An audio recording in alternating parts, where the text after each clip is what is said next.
What's going on, guys? Your boy Amazing here, back with another video, and in today's video, guys, we are here on the Eikthyrnir covering the best holy relics that you guys want to be prioritizing on your account, especially if you're a new or returning player. These are going to be going over the best holy relics from the deer and the ones that you guys need to be getting. So if you guys do enjoy videos like this, man, definitely make sure to hit that like button and subscribe as we're on the road to that 50,000 subscribers. And guys, we are closing in on that 48k coming up on the 50k, man. It's been a crazy grind, guys.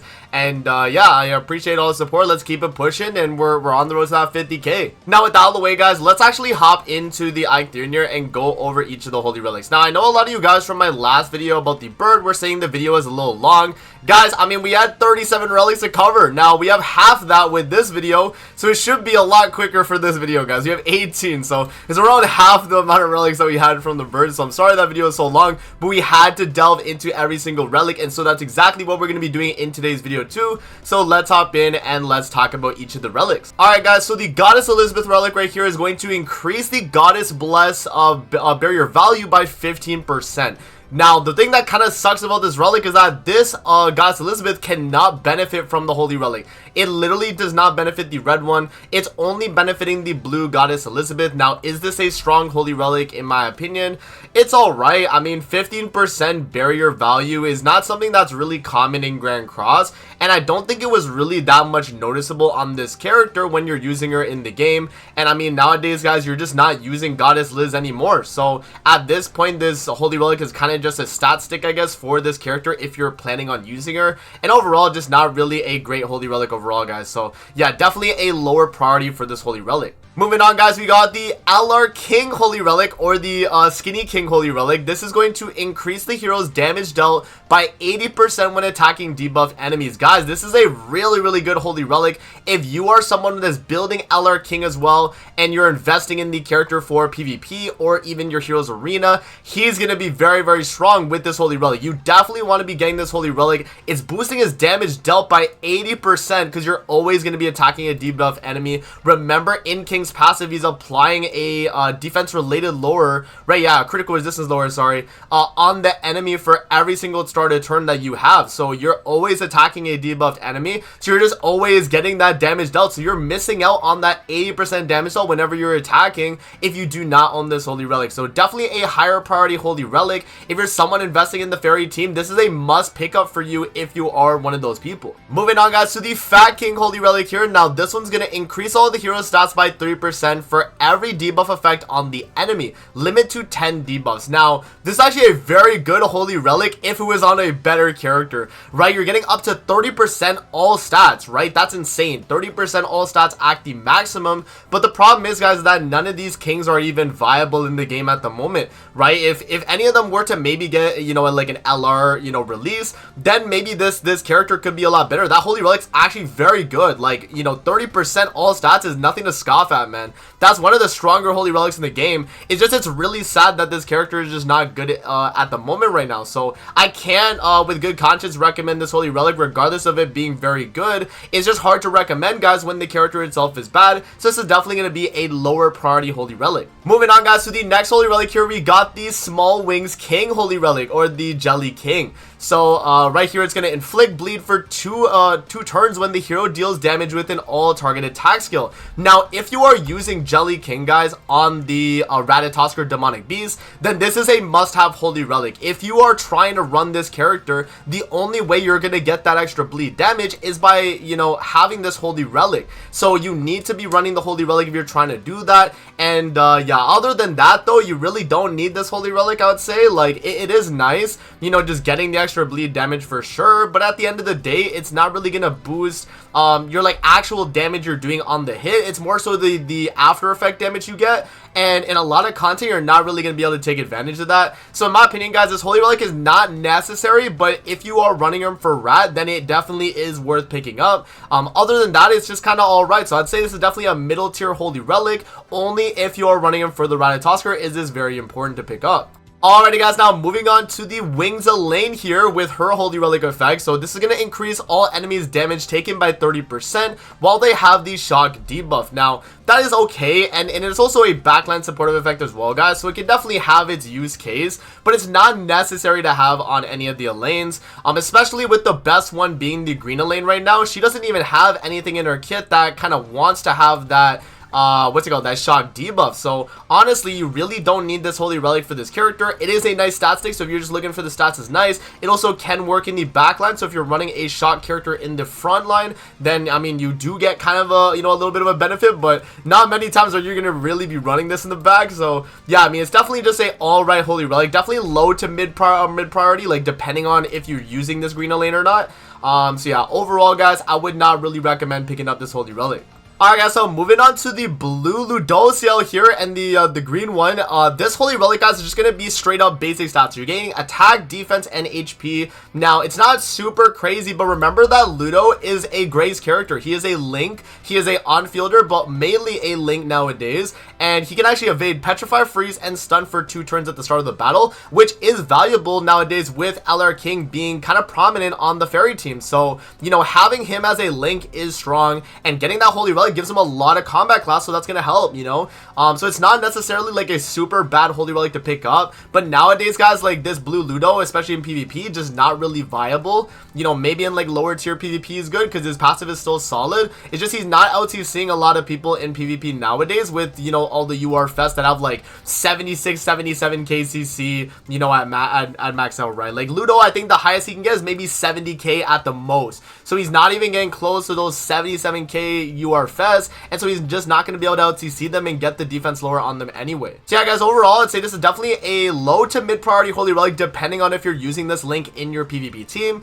Overall it's not going to be that crazy, but if you are facing a lot of Fairy teams, then it could be a viable Link for your maybe your taunt character. Alrighty guys, now moving on to LR Margaret and the regular Margaret as well. This Holy Relic is going to be for each ally from the four Archangels on the battlefield. It's going to increase the hero's damage dealt to enemies by 5% and decrease the hero's damage taken by 5% as well. Now, this is a very selfish Holy Relic in the sense that it's not really supporting the team. She's just kind of benefiting from having those allies on the battlefield. And you are, for the most part, going to have, like Mael on the team. Sometimes you'll have Tarmiel on the team in some PvE content. So it's not a bad Holy Relic if you're getting that damage dealt damage reduction. It's just that Margaret doesn't really want it for herself. It would more so be beneficial for the team in kind of like a supportive sense. Like if this was for all allies, this would be a lot better of a Holy Relic, but because it's only for herself based on the amount of 4 Archangels on the battlefield, it's not as insane overall guys. So yeah, I'd say this is definitely a low to mid priority. If you're running this character as a Link though for her Grace, then definitely higher priority because you want more combat class overall, but this is more so like a kind of PvE Link in my opinion, just because you get extra damage on stance and buffs. So yeah, I mean overall it's definitely a solid solid Grace, and having extra combat class from this Holy Relic could be viable if you are trying to look for that, but again, low to mid priority. Moving on guys, we got blue Tarmiel's Holy Relic. So this one's actually a backline supportive of Holy Relic as well. Decreases allies damage taken by 20% when in a stance, and increases damage dealt by counters by 30%. So this is actually a very nice backline supportive Holy Relic. If you're running someone like Balder, or if you're running someone like Albedo,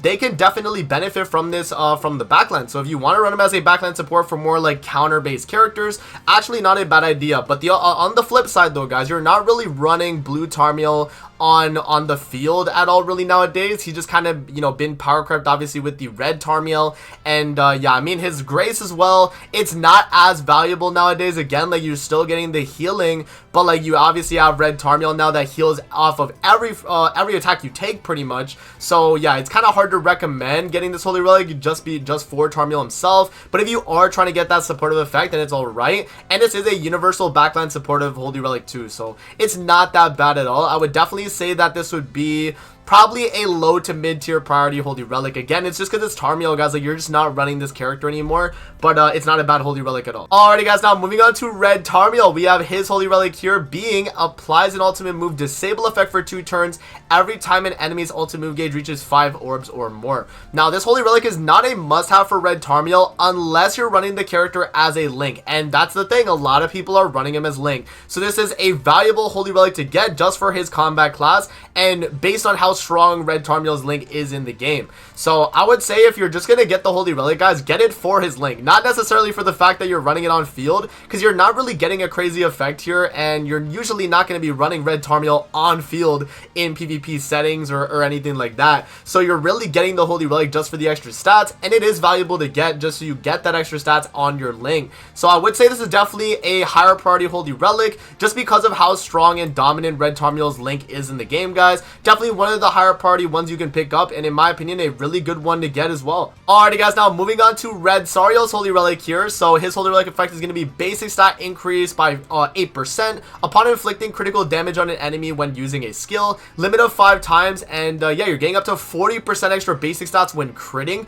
That is actually a very strong Holy Relic if you're running him on like the deer, or if you're running him in any content where you have a lot of time to build up. For the most part though, you're not really going to be able to take advantage of this in general content nowadays, guys. But again, like, Red Sariel is a must-have link in the game because he's a damage link. He's improving your damage, so you know it is very, very strong in that sense where you're ignoring enemy critical defense. So I would actually recommend just getting this relic more so for the fact that you're running Red Sariel's link, not necessarily because of the actual effect on the relic. It's the same thing with Red Tarmiel, where they don't have crazy effects on their relics, guys, but because they're such strong link characters, you have to kind of prioritize these Holy Relics. And so this is another high priority Holy Relic in my opinion with Red Sariel, because he's such a common character to be used as a link.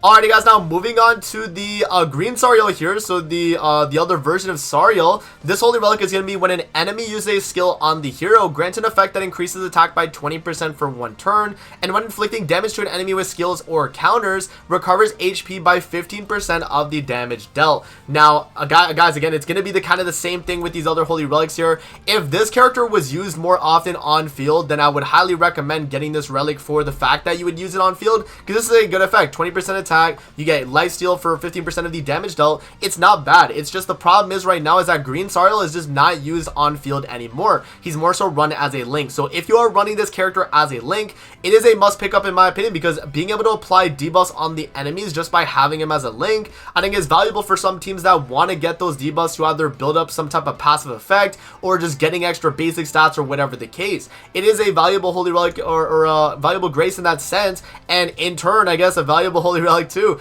So I wouldn't say it's as like high priority as the Red Sariel, guys, because Red Sariel is more universal, but green Sariel's Relic can have its viability, and yeah, for him being a really strong link, it is definitely good to get. So definitely mid-tier priority for green Sariel, as he's not really run as much as the Red Sariel overall. Alright, guys, now moving on to the Elizabeth Hawks here. So hers is just going to be 30% basic stats in the battlefield. Now, this one is not one that I'm going to recommend overall, guys, because it's not like Ludo's where it's just actually raw stats. This one is only when you go into the battlefield are you getting this extra 30% basic stats. So is it worth it to run? Probably not. And none of these like Elizabeth Hawks are really good nowadays as well. So yeah, overall, guys, definitely not a high priority relic. I would say definitely low to mid priority, as like unless you're really running like maybe this Elizabeth backline support, or if you're running this one in like maybe even like a, you know, like a guild boss setting, because I know there is some guild boss where you can kind of take advantage of this max HP increase.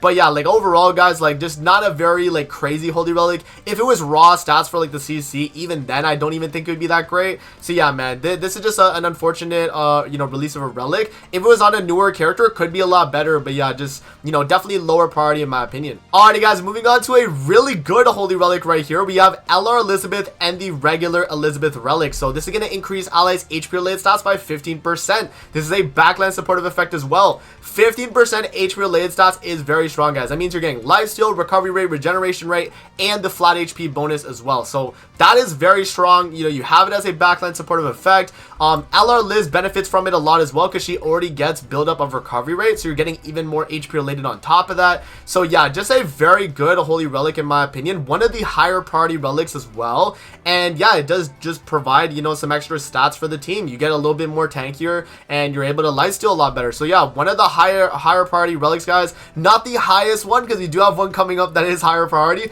but this one is like definitely on the high priority ranking where you would want to be making this relic for sure. Alright, guys, and then moving on to the number one Holy Relic from the deer. I mean, it's gonna be Jormungand's relic herself, guys, and the reason why I say this is because yeah, I mean, this this relic's gonna help you clear Eikthyrnir demonic beasts a lot faster, right? Alright guys, so what the Holy Relic effect does is gonna remove debuffs from allies and increase ranks of all skills when each of the 3 allies use 1 or more skills in the Eikthyrnir demonic beast. So this is a very strong Holy Relic because that means you're able to get up to rank 3 skills in the demonic beast, and you're cleansing the team. It just straight up removes debuffs, so all debuffs get removed. It's not even just 1 debuff, it's just straight full cleanse. So yeah, no, this Holy Relic is very valuable, guys, especially if you're running a lot of grinding on Eikthyrnir. This, in my opinion, is gonna be the #1 Holy Relic to get, because it's just how valuable it makes your runs in Eikthyrnir overall. Like, it just makes them a lot easier. Alrighty guys, now moving on to the Danafor Liz Holy Relic. This one's actually very good. So in PvE content, applies an effect on allies which increases attack by 50%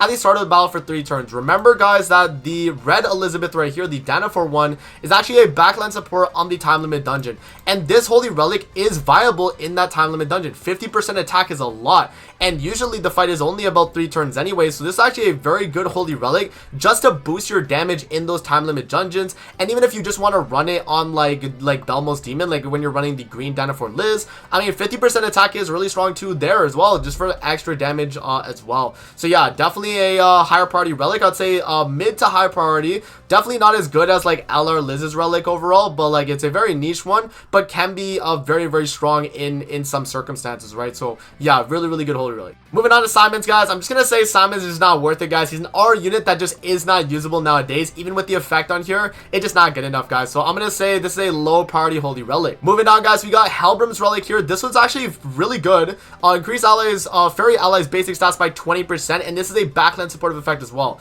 That is actually very strong. 20% basic stats for your backline support. Bear in mind, it's not like as crazy as like Nanashi Relic where he's giving 30% to unknown, but like 20% to fairies is good, and it's the same amount that like LR King gives to the team too. So yeah, it's a very like good Holy Relic. The problem is that the Helbrams just kind of suck, man, and they're all very low CC. So if you are running this Holy Relic, mostly would be for like maybe PvE backline, but if you do want to run it in PvP, then it would definitely be like lower tier PvP. But it's a good Holy Relic, guys. Like 20% base stats is nothing to scoff at, man. So yeah, I'd say it's definitely like a mid-tier priority, like not one that you're gonna like make off the rip, but definitely maybe later on. Like it's nice to have, right? Like 20% base stats for fairies, really good, you know, nothing to scoff at there. Moving on to the last character here, guys, for the Holy Relic priority, it's going to be Garad. Now, Garad's Holy Relic is going to deplete 2 orbs from the enemy's ultimate move gauge at the end of the turn when an allied hero defeats an enemy during the allied turn. So pretty much as you're killing the enemies, it's going to actually lower their ultimate move gauge